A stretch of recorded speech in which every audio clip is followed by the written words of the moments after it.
อนลูกเอ๋ยจงเป็นคนดีแต่สุดท้ายลูกชายลูกยิงแม่นี้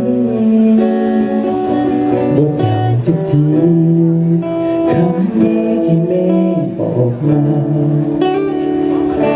หากเดินนอกทางไปไกลแสนลำบากคงเหนื่อยนักหนาหัวใจของคนเป็นแม่ลูกจะเพียงใดแต่ใจไม่นิ่งอ่อนแออย่ายอมแพ้ลูกยังไม่เข้ากันลูกผิดไปแล้วเรื่องราวที่แม่ให้มาคงลืมว่าจาเรื่องราวที่แม่สั่งไว้บอกว่าลูกเอ๋ยลูกฮักที่แม่ห่วงใยจะจดจำไว้ทุกถ้อยคำที่แม่บอกมากับพ่อและแม่วันนี้สิยังดีกว่าสิ่งที่ผิดมาพ่อแม่ยังให้อภัยเด็กคือคนนี้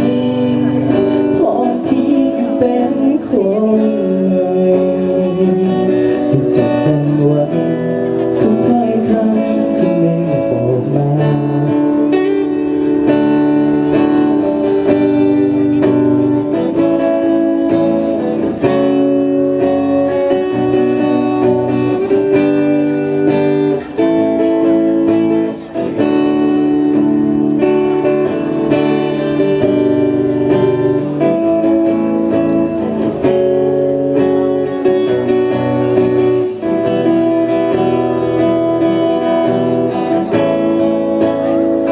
ลูกผิดไปแล้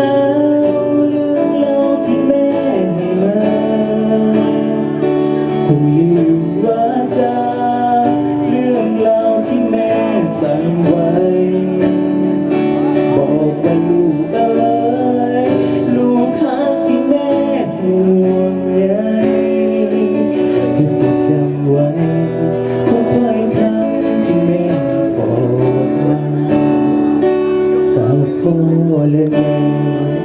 วันนี้สิยังดีกว่าสิ่งที่ผิดมาพ่อแม่ยังให้อภัยเด็กดื้อคนนี้พร้อมที่จะเป็นคนใหม่จดจำไว้